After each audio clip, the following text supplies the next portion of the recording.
The Ford Popular 103E looked like an ordinary 1950s family car. But underneath that plain body was a design far older than anyone realized. Engineering choices that seem almost impossible to believe today, and a second life decades later that nobody could have predicted. One that even landed it a starring role on British television. Here are 9 shocking secrets about the Ford Popular 103E. The Ford Popular 103E looked like a brand new 1950s car, but its engineering story began more than 20 years earlier. Its ancestry can be traced back to the Ford Model Y, introduced in Britain in 1932. That basic design evolved through the 7Y and later Anglia models, with Ford continually revising the body, chassis and mechanical components along the way. By the time the Popular appeared in 1953, Ford wasn't starting with a clean sheet. It took the established Anglia formula and adapted it into a cheaper economy model. That meant a brand new Popular carried engineering ideas whose roots belonged to the early 1930s. It wasn't literally the same unchanged car for 2 decades, but the connection was remarkable. At a time when other manufacturers were pushing newer, more sophisticated designs, Ford had found a way to make an older one useful all over again. When the Ford Popular 103E arrived in 1953, its biggest attraction was simple: price. It was Britain's lowest-priced new car, giving ordinary families a chance to own a brand new vehicle at a time when money was still tight after the war. Ford kept costs down by using proven components and leaving out anything not considered essential.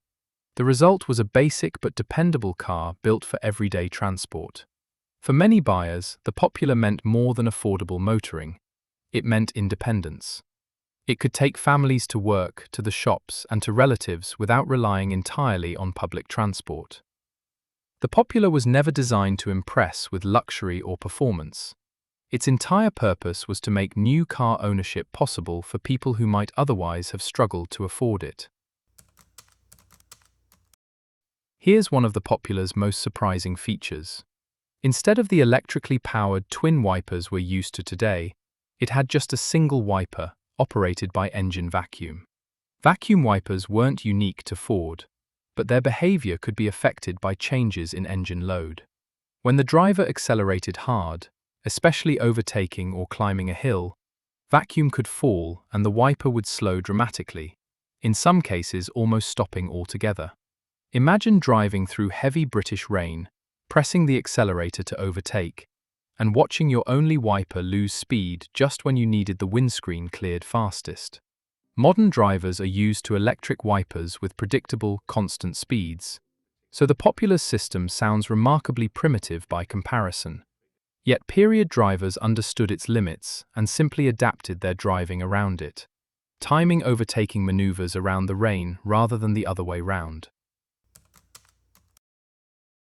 Imagine buying a brand new car in Britain, a country not exactly known for its warm winters, and discovering it had no heater. There was no demister for the windscreen either.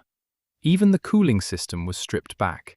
Instead of a mechanical water pump, the side valve engine relied on a simple thermosiphon system, with hot coolant naturally rising and cooler coolant moving down to create circulation on its own. On a cold winter's morning, that meant scraping the inside of the windscreen as well as the outside, and simply wrapping up warm for the journey. None of this was an oversight.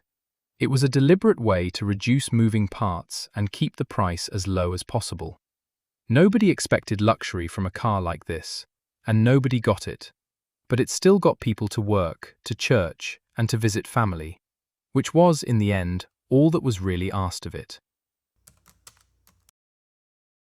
Under the bonnet and beneath the car, the Popular held onto engineering that was becoming outdated even as it left the factory.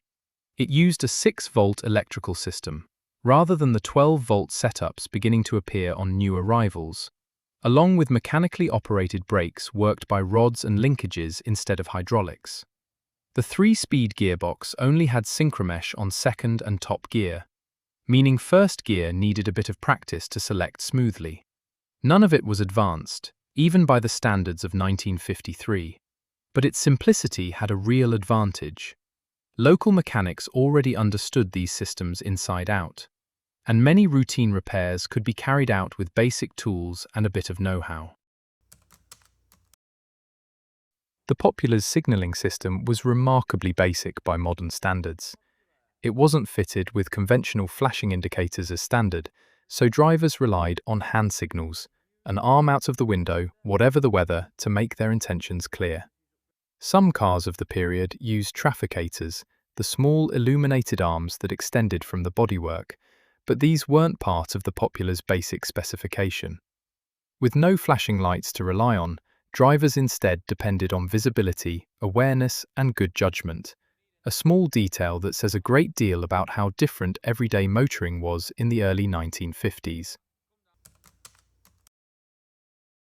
In a 1954 road test, the Motor magazine recorded a top speed of just 60.3 miles per hour for the Ford Popular, and reaching 50 miles per hour from a standing start took a rather leisurely 24.1 seconds.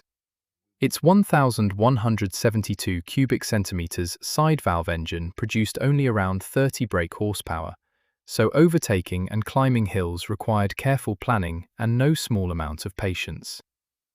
Even by 1950s standards, that was slow. But this modest performance was never really a flaw in the Popular's design. Ford had built the car primarily for affordability, reliability, and simple transport, not speed. Owners were buying economical family motoring, not a sports car, and most understood exactly what they were getting. For the roads and driving conditions of its time, it was performance enough. And then, decades after the Popular had disappeared from Ford showrooms, one example found a completely unexpected second career. The BBC transformed a Ford Popular into Bessie, the vintage-styled car associated with the Doctor throughout the classic years of Doctor Who. A car originally designed as cheap, practical family transport had suddenly become part of British popular culture, recognised by generations of television viewers who never knew, or cared, that it began life as the most basic new car Britain could offer. From a budget Ford with 1930s engineering roots, to a hot rod project, to a small but beloved piece of television history. For a car built simply to get families from A to B, its afterlife turned out to be remarkably memorable. It never had a heater, 2 wipers, or much speed, but it did its job faithfully for years, then lived 2 more lives nobody predicted. It wasn't just a car, it was the beginning.